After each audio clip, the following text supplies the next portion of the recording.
Minha irmã colocou amendoim no meu bolo de aniversário sabendo que eu sou alérgica. Passei 3 dias na UTI entre a vida e a morte. Quando acordei, todo mundo esperava que eu perdoasse, mas eu tinha outros planos. Preservei cada prova como evidência de crime. Contratei investigador particular. Descobri pesquisas no Google dela sobre quantidade de amendoim para causar reação alérgica. Não foi acidente. Foi tentativa de homicídio. E o que eu fiz? Bem, ela não esperava por isso. Mas antes de eu contar como cobrei dela cada segundo que passei lutando pela minha vida, me conta, de que cidade você está assistindo? E se você gosta de histórias reais de justiça, se inscreve no canal e ativa o sininho porque essa história vai te deixar sem palavras. Agora vem comigo que eu vou te contar tudo nos mínimos detalhes. Meu nome é Helena e eu tenho 28 anos. Minha irmã mais nova, Isabela, tem 25. Durante toda a nossa vida, ela sempre foi a favorita dos nossos pais, a filha perfeita, a menina dos olhos de todo mundo. Eu era responsável, a séria, a que não precisava de tanta atenção. Isabela sempre conseguiu tudo na base do charme e da manipulação. E eu? Eu trabalhava em silêncio, construindo minha carreira como advogada. Tudo mudou no dia do meu aniversário de 28 anos. Eu tinha acabado de conseguir uma promoção gigantesca no escritório onde trabalho, e finalmente ia ganhar o reconhecimento que merecia. Meus pais organizaram um jantar na casa deles, nada muito elaborado, mas eu estava feliz. Pela primeira vez em anos, sentia que talvez eles reconhecessem meu esforço. Isabela chegou atrasada, como sempre, mas com aquele sorriso que desarmava qualquer um. Ela trouxe um bolo especial que tinha feito para mim. Fiquei até emocionada. Minha irmã nunca tinha feito nada assim para mim.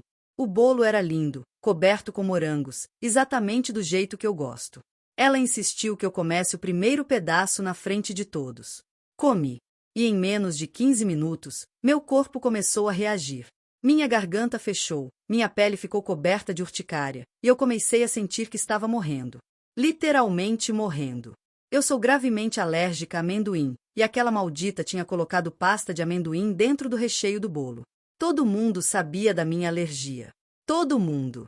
Meus pais entraram em pânico. Meu pai me levou correndo para o hospital enquanto minha mãe gritava com Isabela. Mas sabe o que ela disse? Foi só uma brincadeira. Eu não sabia que era tão sério assim. A Helena sempre exagera tudo. Enquanto eu lutava para respirar no banco de trás do carro, ouvi minha irmã minimizando o que tinha feito. Naquele momento, algo em mim quebrou.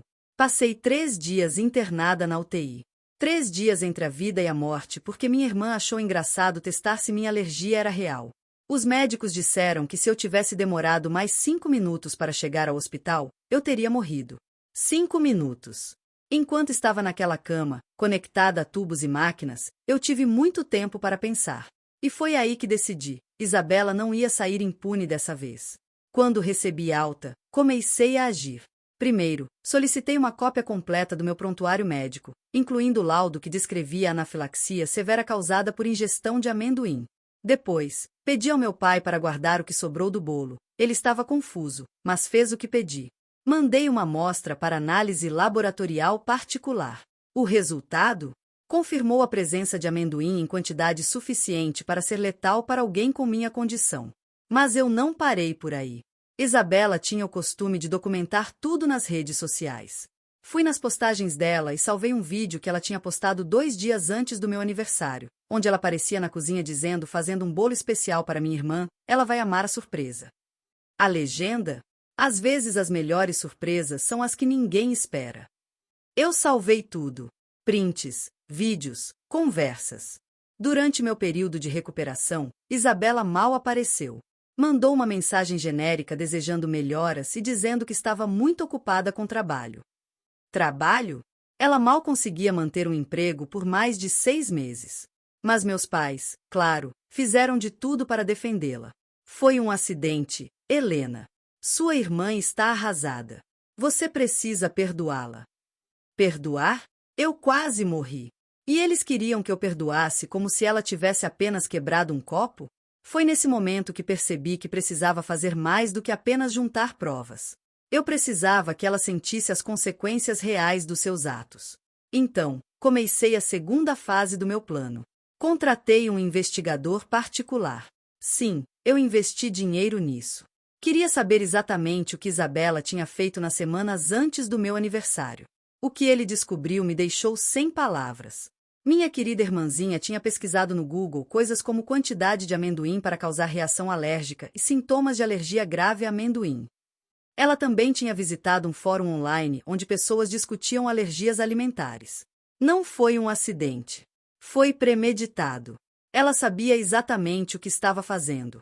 O investigador me entregou prints de tudo, com data e hora de cada pesquisa. Eu tinha agora uma linha do tempo completa: as pesquisas, a compra dos ingredientes, pagamento rastreado no cartão de crédito que minha mãe tinha dado para ela, a produção do bolo e, finalmente, o presente. Enquanto isso, Isabela voltou à sua vida normal. Postava fotos em festas, viagens de fim de semana, jantares caros. Nem uma palavra sobre o que tinha acontecido comigo. Era como se eu não tivesse quase morrido por culpa dela. Meus pais continuavam fazendo vista grossa, dizendo que eu estava obcecada e que precisava seguir em frente. Mas eu não ia seguir em frente. Não dessa vez. Marquei uma reunião familiar. Disse que queria fazer as pazes, que tinha pensado muito e que estava pronta para perdoar Isabela. Meus pais ficaram aliviados. Minha mãe até chorou de emoção. Isabela aceitou vir, provavelmente achando que tinha escapado de novo das consequências dos seus atos. No dia da reunião, preparei uma apresentação. Sim, uma apresentação de slides, como se fosse uma reunião de trabalho. Quando todos chegaram, pedi que se sentassem. Eu disse que queria fazer as pazes, comecei, mas primeiro, precisamos ter uma conversa honesta sobre o que aconteceu. Coloquei o primeiro slide na TV da sala. Era a foto do bolo que Isabela tinha feito. Lindo, não é? Meus pais concordaram, sem entender onde eu queria chegar. Isabela estava desconfortável, mas ainda tentava manter aquele sorriso falso. Próximo slide, o laudo médico. Aqui está o relatório que descreve como eu cheguei ao hospital. Anafilaxia severa. Parada respiratória iminente. Risco de morte. O sorriso de Isabela desapareceu. Meu pai ficou pálido. Continuei passando os slides, cada um mais devastador que o anterior. Mostrei o resultado da análise laboratorial do bolo, destacando em vermelho a quantidade de amendoim encontrada. Quantidade suficiente para matar uma pessoa com alergia severa, eu disse, olhando diretamente para Isabela. Ela começou a gaguejar, tentando se defender, mas eu levantei a mão. Ainda não terminei.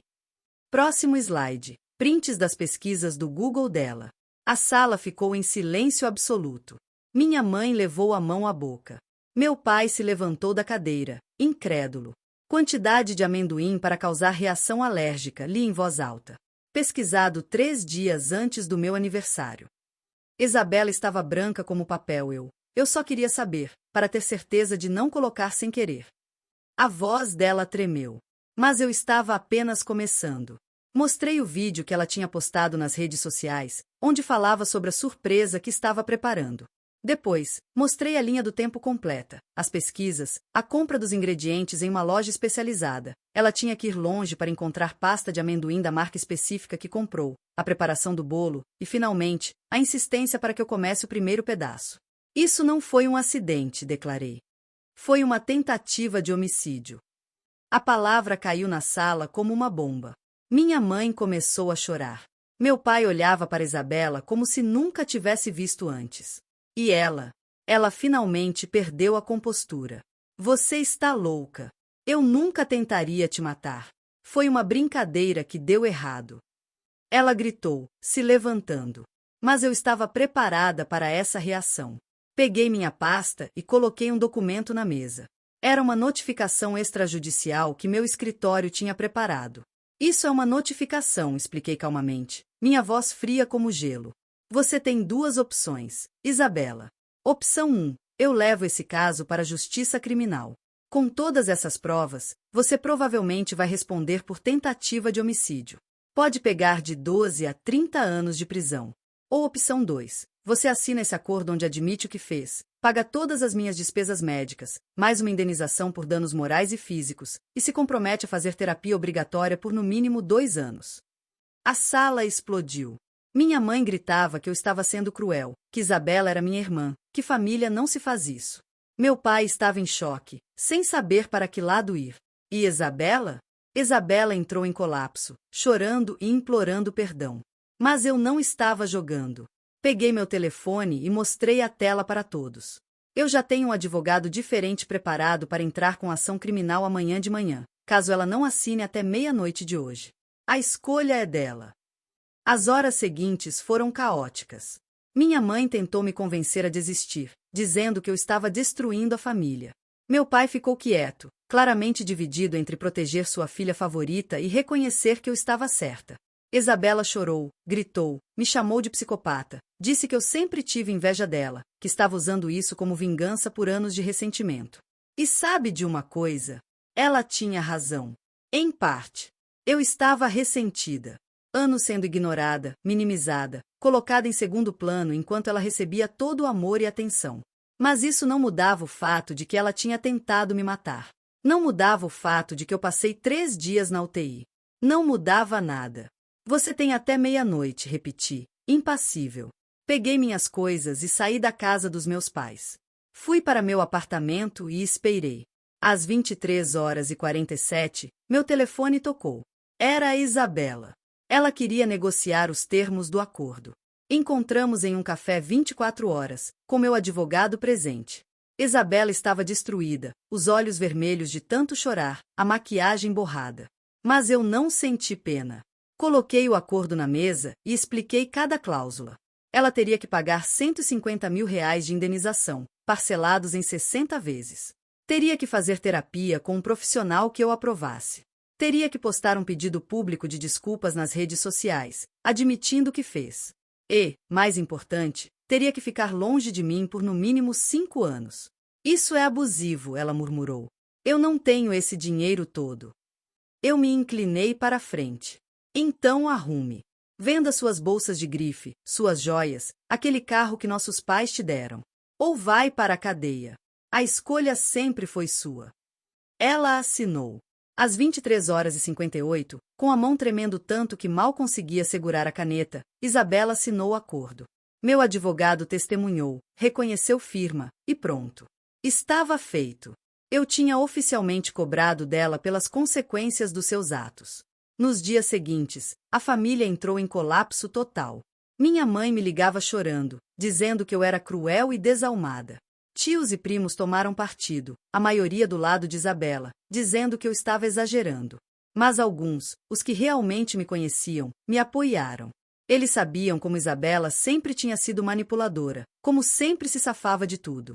O post público de desculpas de Isabela viralizou.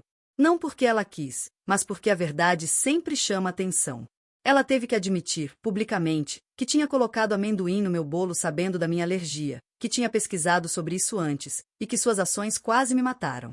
Os comentários eram divididos. Alguns a chamavam de monstro. Outros diziam que eu estava sendo vingativa. Mas a verdade estava lá, documentada, impossível de negar. 3 meses se passaram desde aquele dia. Isabela começou a terapia, conforme o acordo. Ela também começou a trabalhar de verdade pela primeira vez na vida, em 2 empregos, para conseguir pagar as parcelas da indenização. Meus pais ainda mal falam comigo. Minha mãe me mandou uma mensagem dizendo que eu quebrei a família e que ela não sabe se consegue me perdoar. A ironia não passou despercebida. Isabela quase me mata, mas eu sou a vilã por exigir justiça. Mas sabe de uma coisa? Eu durmo bem à noite. Pela primeira vez em anos, eu durmo sem aquele peso de ser sempre a que cede, a que perdoa, a que engole o orgulho em nome da harmonia familiar. Recebi a primeira parcela da indenização na semana passada. Doei metade para uma instituição que trabalha com conscientização sobre alergias alimentares. O resto, guardei. Não é sobre o dinheiro. Nunca foi. É sobre ela entender que ações têm consequências. Que não dá para brincar com a vida das pessoas e sair ilesa. Mas aí as coisas começaram a ficar interessantes. Minha chefe no escritório, doutora Márcia, me chamou para uma conversa particular. Ela tinha visto o post viral de Isabela e ficou impressionada com a forma como documentei tudo, com a precisão cirúrgica do meu processo. Helena, você transformou uma tragédia pessoal em um caso jurídico impecável.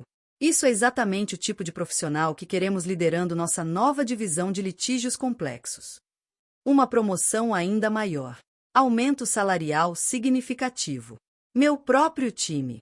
Aos 28 anos, eu estava prestes a me tornar sócia júnior do escritório. Tudo por causa da habilidade que demonstrei ao lidar com minha própria quase morte. A vida tem dessas ironias. Enquanto minha carreira decolava, comecei a receber mensagens. Muitas mensagens. Pessoas que tinham passado por situações similares, vítimas de brincadeiras de familiares que quase as mataram, que as feriram, que destruíram suas vidas. Todas elas me agradecendo por ter tido coragem de não deixar passar, por ter mostrado que família não é desculpa para abuso. Uma dessas mensagens me marcou profundamente. Era de uma garota de 19 anos chamada Júlia. Ela tinha alergia severa a frutos do mar e seu irmão mais velho tinha colocado camarão escondido na comida dela para provar que ela estava fingindo. Júlia sobreviveu, mas ficou com sequelas. E a família obrigou ela a perdoar, dizendo que era tudo brincadeira de irmão. Conversei com Júlia por horas. Expliquei meus direitos, como ela poderia buscar justiça. Ofereci ajuda jurídica pro bono. E foi aí que tive uma ideia. Uma ideia que mudaria completamente o rumo da minha história. Decidi criar um projeto paralelo no escritório, um grupo de apoio jurídico para vítimas de brincadeiras familiares que resultaram em danos graves. Chamei de Projeto Consequência. A doutora Márcia amou a ideia e destinou recursos do escritório para isso. Em 2 semanas, tínhamos mais de 50 casos. Histórias horríveis. Um pai que empurrou o filho de uma ponte para ele perder o medo de altura. O garoto fraturou a coluna. Uma tia que cortou o cabelo da sobrinha enquanto ela dormia porque era só uma brincadeira. A menina desenvolveu tricotilomania por trauma. Um primo que trancou outro primo no porta-malas do carro por horas como pegadinha. Claustrofobia severa pelo resto da vida. E em todos os casos, a mesma história. A família minimizando, protegendo o agressor, fazendo a vítima se sentir culpada por não aceitar o pedido de desculpas. Eu conhecia bem demais esse roteiro. O projeto Consequência explodiu. Em 6 meses, tínhamos mais de 200 casos ativos. A mídia começou a cobrir. Fui chamada para dar entrevistas, participar de podcasts, falar em universidades. Minha história com Isabela se tornou o caso emblemático, o exemplo de que era possível, sim, buscar justiça mesmo quando o agressor era família. Foi durante uma dessas entrevistas que algo inesperado aconteceu. Estava ao vivo em um programa de rádio quando a produtora me avisou que tinha uma ligação. Era a Isabela. Ela queria falar comigo, ao vivo, na frente de milhares de ouvintes. Meu coração disparou. Aceitei a ligação. Oi, Helena, a voz dela estava diferente. Mais madura, mais quebrada. Eu sei que você não quer falar comigo, mas preciso dizer uma coisa. Publicamente. O estúdio ficou em silêncio. Pode falar, respondi, mantendo minha voz firme. Eu passei os últimos meses em terapia, como o acordo determina. E descobri coisas sobre mim que eu não queria admitir. A terapeuta me diagnosticou com transtorno de personalidade narcisista. Basicamente, eu sempre precisei ser o centro das atenções. E quando você conseguiu aquela promoção, quando pela primeira vez na vida você estava brilhando mais que eu não aguentei. Ela pausou, e eu podia ouvir que estava chorando. O que eu fiz não foi uma brincadeira. Foi uma tentativa consciente de te machucar. Não sei se queria te matar, mas queria te fazer sofrer. Queria que no seu dia, você precisasse de mim, que eu fosse a heroína te salvando. É doente, eu sei. Mas é a verdade. Fiquei sem palavras. Em todos esses meses, em todas as mensagens através de advogados, ela nunca tinha admitido isso. Nunca tinha sido tão crua, tão honesta. Eu te invejava, Helena. Sempre invejei. Você era inteligente, independente, forte. Eu era só bonita. E quando nem isso era suficiente para chamar atenção, eu apelava para qualquer coisa. Mas dessa vez eu fui longe demais. E você fez a coisa certa ao não me deixar escapar impune. As lágrimas começaram a descer pelo meu rosto agora.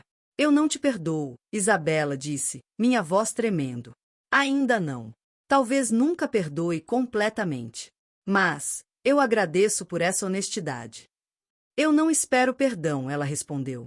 Só queria que você soubesse que cada centavo que eu pago, cada sessão de terapia, cada vez que acordo lembrando do que fiz, vale a pena. Porque pela primeira vez na vida, estou tendo que ser responsável pelos meus atos. E isso está me transformando em uma pessoa melhor. A ligação terminou. O apresentador do programa estava visivelmente emocionado. Os telefones do estúdio explodiram com ligações de ouvintes. Aquela conversa, aquele momento de vulnerabilidade e verdade crua, tocou milhares de pessoas. Mas o verdadeiro terremoto veio depois. 2 semanas após a entrevista, meus pais apareceram no meu apartamento. Sem avisar, sem ligar antes. Abri a porta e lá estavam eles, minha mãe com os olhos vermelhos, meu pai com uma expressão que eu nunca tinha visto antes. Podemos entrar? Meu pai perguntou. Deixei. Sentamos na sala, aquele silêncio pesado entre nós. Foi minha mãe quem falou primeiro. Nós ouvimos a entrevista. E depois, conversamos. Muito. Com a terapeuta de Isabela também, com a permissão dela. Minha mãe respirou fundo. Helena, nós falhamos com você. Durante anos. A terapeuta nos ajudou a ver padrões que existem desde que vocês eram crianças. Meu pai continuou. Nós sempre protegemos a Isabela porque ela parecia mais frágil, mais necessitada. E você sempre foi tão forte, tão capaz, que achamos que você não precisava de nós da mesma forma. Mas isso não é desculpa. Nós te negligenciamos emocionalmente. E quando ela quase te matou, nossa primeira reação foi proteger ela de novo, em vez de reconhecer a gravidade do que aconteceu. Fiquei em choque. Em todos esses meses, eu não esperava isso. Nunca. Isabela poderia ter te matado, Helena. Nossa filha. E nós minimizamos isso. Minha mãe estava chorando agora. Que tipo de pais somos nós? Você quase morreu e nós te fizemos sentir que você era o problema por buscar justiça.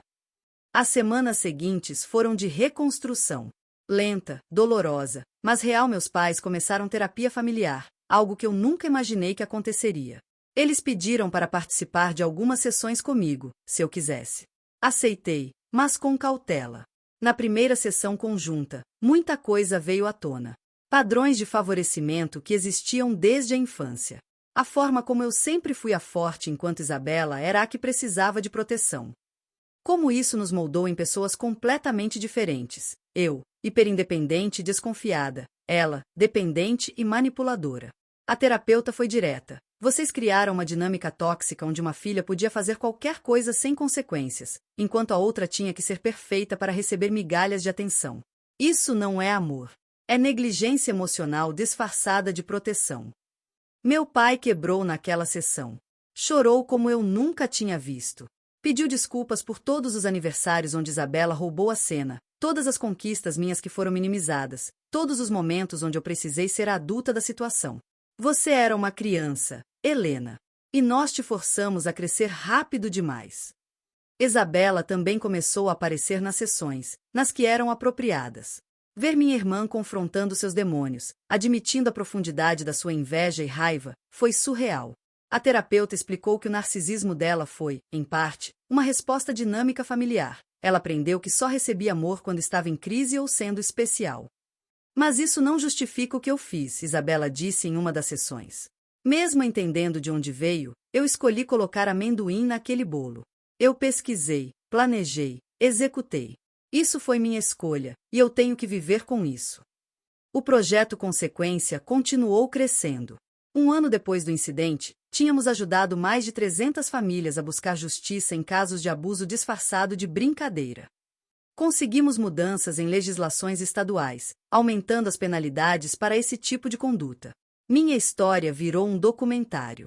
Isabela terminou de pagar a indenização antes do prazo. Ela vendeu tudo que tinha de valor, trabalhou incansavelmente e quitou a dívida em 4 anos em vez de 5. No dia do último pagamento, ela mandou uma mensagem: obrigada por não me deixar fugir das consequências. Eu sou uma pessoa melhor hoje por causa disso. Não respondemos imediatamente. Deixei aquela mensagem marinar por alguns dias. Quando finalmente respondi, foi simples: eu sei. O período de 5 anos de distância obrigatória terminou. Isabela me enviou um convite para tomarmos um café, se eu quisesse. Pensei muito sobre isso. Conversei com minha terapeuta. Sim, eu também comecei terapia, porque descobri que trauma não desaparece sozinho. Aceitei o convite. Nos encontramos em um café neutro, meio caminho entre nossas casas. Isabela estava diferente. Mais magra, com olheiras, mas havia algo em seus olhos que eu nunca tinha visto antes: humildade genuína. Eu não espero que sejamos amigas, ela começou. Não espero que nossa relação volte a ser o que era, se é que algum dia foi alguma coisa real. Mas queria te dizer pessoalmente, você salvou minha vida quando me forçou a enfrentar o que eu fiz. Conversamos por 3 horas. Ela me contou sobre os últimos anos, sobre como perdeu amigos quando a verdade veio à tona, como teve que reconstruir sua vida do zero. Me contou que voltou a estudar, que está fazendo faculdade de psicologia porque quer ajudar outras pessoas com transtornos de personalidade. Eu nunca vou compensar o que fiz, ela disse. Mas posso tentar fazer com que minha existência tenha algum valor, que sirva para algo além de ego e manipulação. Não sei se um dia vou perdoar completamente Isabela. Algumas feridas são profundas demais para cicatrizar totalmente. Mas posso reconhecer mudança quando vejo. E minha irmã, pela primeira vez na vida, estava realmente mudada. Hoje, 7 anos depois do incidente, minha vida é completamente diferente. Sou sócia plena do escritório. O projeto Consequência se tornou uma ONG reconhecida nacionalmente. Dei palestras em 15 países sobre abuso familiar e a importância de responsabilização. Meus pais e eu reconstruímos nossa relação. Não é perfeita, mas é honesta. Eles reconhecem seus erros, trabalham ativamente para serem diferentes. Nas reuniões de família agora, há espaço para todos brilharem. Isabela e eu não somos próximas, mas há respeito mútuo. Ela continua em terapia, continua trabalhando em si mesma. Às vezes nos falamos, raramente nos vemos. E está tudo bem assim. A maior lição que aprendi com tudo isso? Que amor sem responsabilidade é apenas permissão para abuso. Que perdão não significa esquecer ou aceitar. Que família é importante, mas não mais importante que sua própria vida e dignidade. Eu quase morri naquele dia. Mas, de certa forma, foi o dia em que comecei realmente a viver. O dia em que parei de ser a Helena que aceita tudo calada e me tornei a Helena que luta pelos seus direitos, que exige respeito, que não aceita migalhas. Se você está lendo isso e se identificou, se alguém na sua família te machucou e tentou disfarçar como brincadeira, saiba, você não é obrigado a perdoar. Você não é obrigado a esquecer. Você não é obrigado a manter relacionamentos tóxicos só porque compartilha DNA. Ações têm consequências. E às vezes, o maior ato de amor próprio é exigir que essas consequências sejam aplicadas. Eu quase morri por causa da brincadeira da minha irmã. Mas preservei as provas, cobrei dela como um cirurgião, e no processo, salvei não apenas a mim mesma, mas centenas de outras pessoas que estavam presas em ciclos similares de abuso. E se isso me faz fria, calculista, implacável? Que seja. Prefiro ser tudo isso e estar viva, do que ser compreensiva e estar morta. No final, justiça não é vingança. É simplesmente garantir que a verdade tenha peso, que ações tenham consequências, e que vítimas tenham voz. E eu finalmente encontrei a minha. E é assim que termina a minha história. Eu quase morri, mas transformei essa tragédia em propósito. Hoje ajudo centenas de pessoas a não aceitarem abuso disfarçado de brincadeira. Isabela pagou por cada consequência, e, ironicamente, isso salvou a vida dela também. Família é importante, mas sua vida vale mais. Agora me conta, de que cidade você está assistindo esse vídeo? Deixa aqui nos comentários, eu leio todos. E se você chegou até o final dessa história, por favor, se inscreve no canal e ativa o sininho para não perder os próximos relatos. Sua inscrição ajuda esse conteúdo a chegar em mais pessoas que precisam ouvir que está tudo bem em exigir justiça. Muito obrigada por assistir até o final. Nos vemos no próximo vídeo. Tchau, tchau.